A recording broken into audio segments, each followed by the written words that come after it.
In this video, I'm rolling with Aaron for the first time.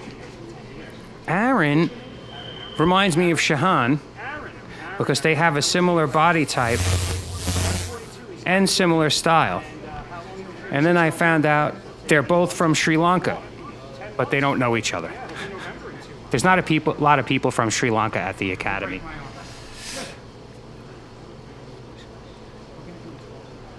So here we go. He's been training since November, a little bit under a year. I could tell by the way he moves, he's probably been consistent.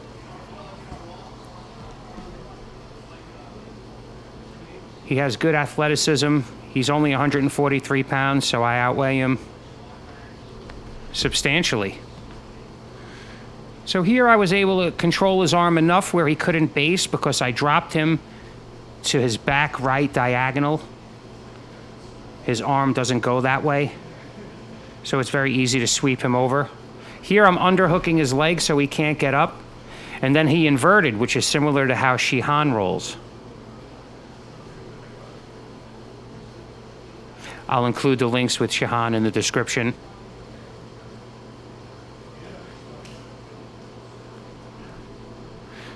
So here I'm just kind of fending him off. I'm letting him get tired. Trying to get up and being unsuccessful is very tiring. To me, it's similar to punching and missing when you're doing stand-up fighting. It's like you're trying to do something that's failing and it takes a lot of energy. So there he stood up, but I had control of his wrist. That's why I kind of somewhat allowed it.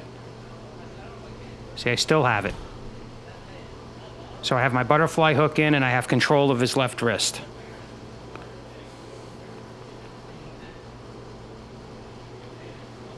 Now I'm letting him control my wrist because it still works favorably for me.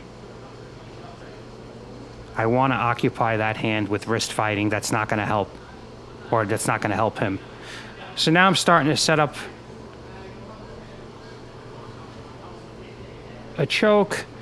It's basically, I analyzed this a few times. I've caught this choke recently on a few people. It's kind of like a baseball bat choke from the back.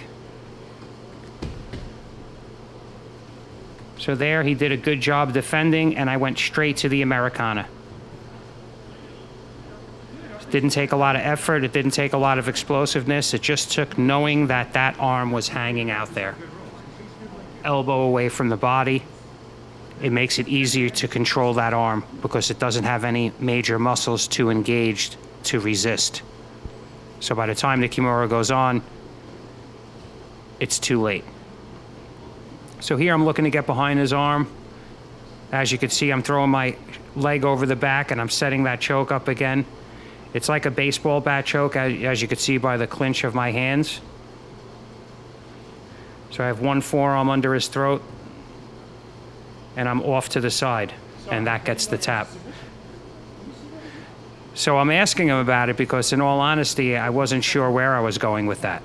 It just felt like a good form of control, and the next thing I knew, I was applying pressure.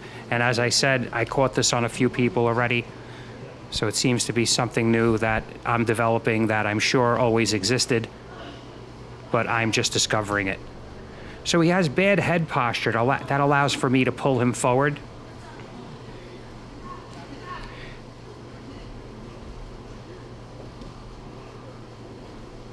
So here I have my butterfly hook in. The round just ended, but we're going to continue. So we're 4.5 minutes in, something like that. Halfway through a 9-minute. So here I'm just letting him get tired by struggling.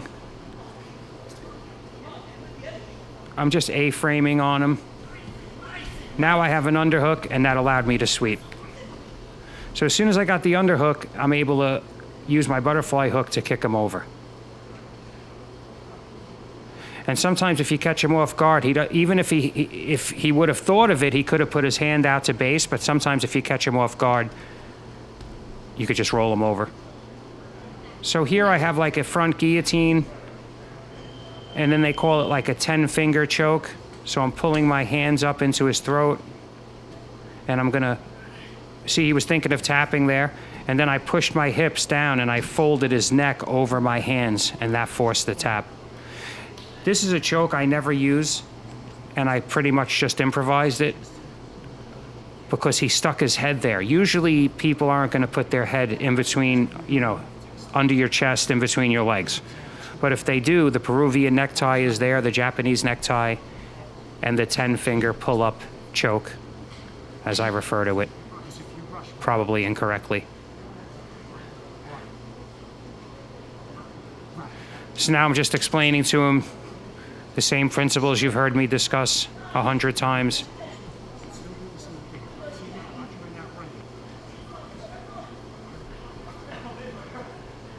We're doing some wrist fighting.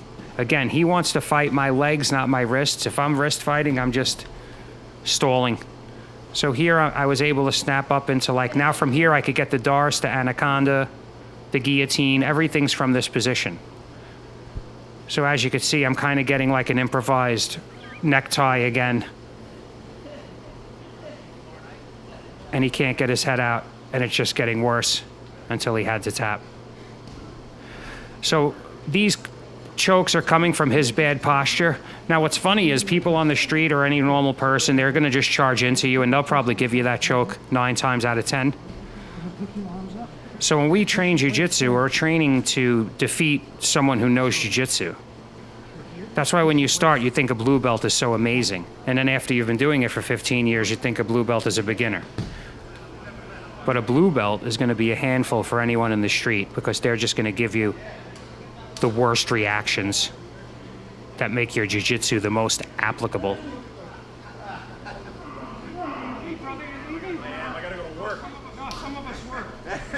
Enjoy the rolls, guys.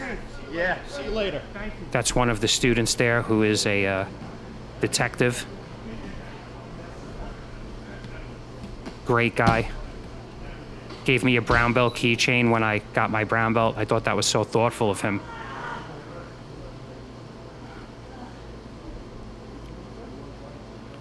So here I'm looking for another butterfly sweep. I'm controlling his arm. I have my left hand on his foot, on his ankle. He always wants to free that. You don't want to let me work off that.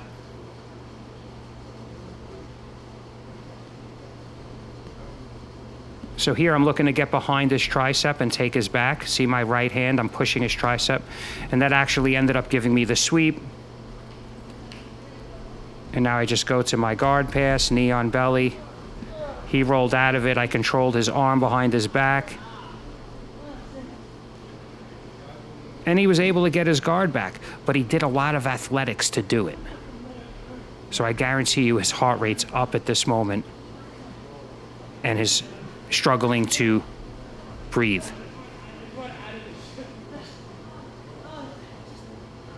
As you can see, he's taking a little break here.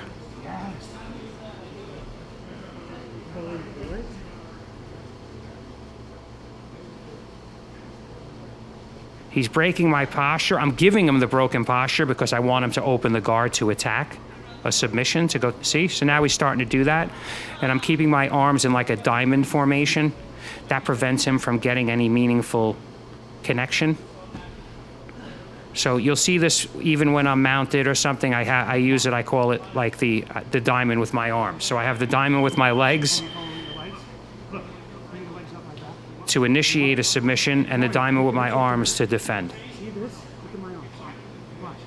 So here I'm demonstrating that climbing the guard prevents me from pulling my arms back. So if his guard is low like that when he's closed guard, I'm not worried. When his legs go up like this, now I can't back my arms out. So when he starts turning for a submission to create an angle, he's gonna get it. So I told him, you gotta kind of bring your hips up to me. When you're playing guard, X guard, anything, you wanna bring your hips up to your opponent. You don't, you wanna meet him halfway. You wanna break his posture and bring your hips up at the same time while isolating an arm. So as you can see, he doesn't know a lot of these basics. He's still a relatively new white belt, but he's a quick learner. an apt pupil, and I'm sure his jiu-jitsu is going to grow. See how I picked him up with my legs there? My legs went under his triceps, I pulled him forward, and now I'm showing him the different positions you can gain from there. You see how everything is up there? Everything is my legs versus your arms. Right, I'm explaining everything is my legs versus his arms. My legs are... To me, that's jiu-jitsu. If we just stand up, then yeah, you have to have giant arms like Tommy Langaker and huge veins because you're wrestling.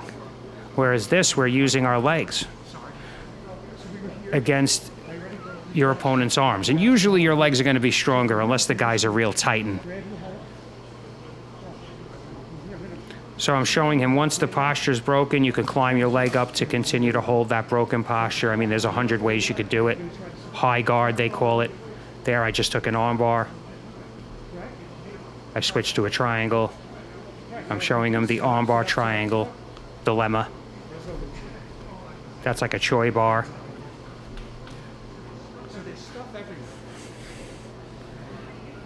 That's why I prefer to start seated, because then when my opponent comes at me, I'm instantly able to employ my legs.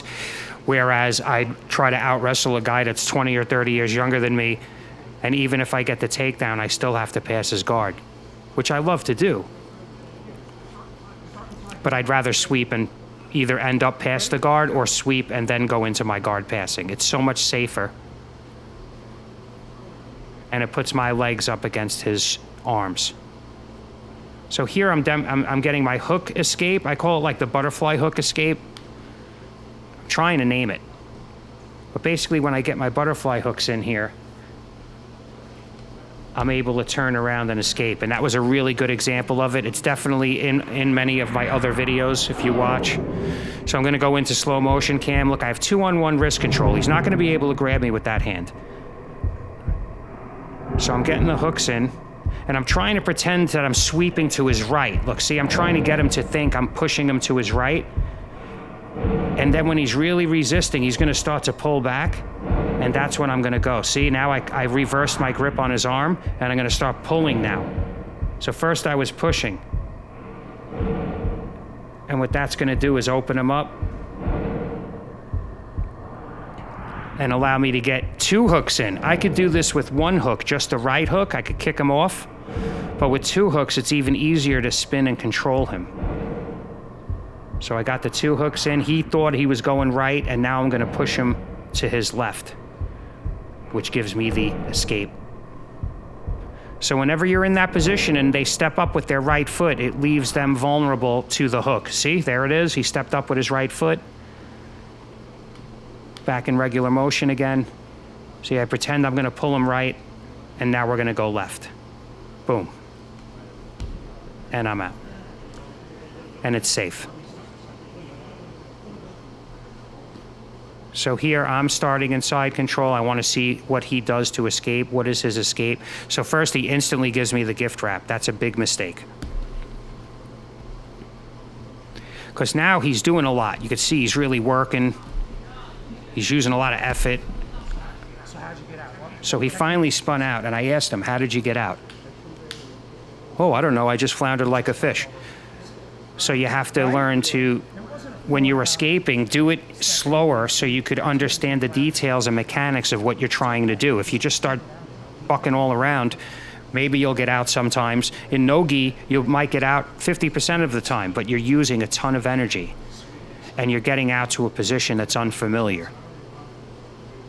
So what I'm suggesting is simply think more, slow down, go a gear down, and you'll start to really realize the leverage timing to escape these positions and what you're actually doing instead of just floundering. But thanks for watching. If you gain value from my content or entertainment and you want to help support the channel, I have an X-Martial link in the description. If you go on there and you buy any rash guard or shorts, anything on the channel, on the X-Martial, you get 15% off with Jits over 50, and it helps support the channel, or you could just buy us a coffee. Thank you so much. If it wasn't for you, I wouldn't have a channel. I hope everybody enjoyed CJI.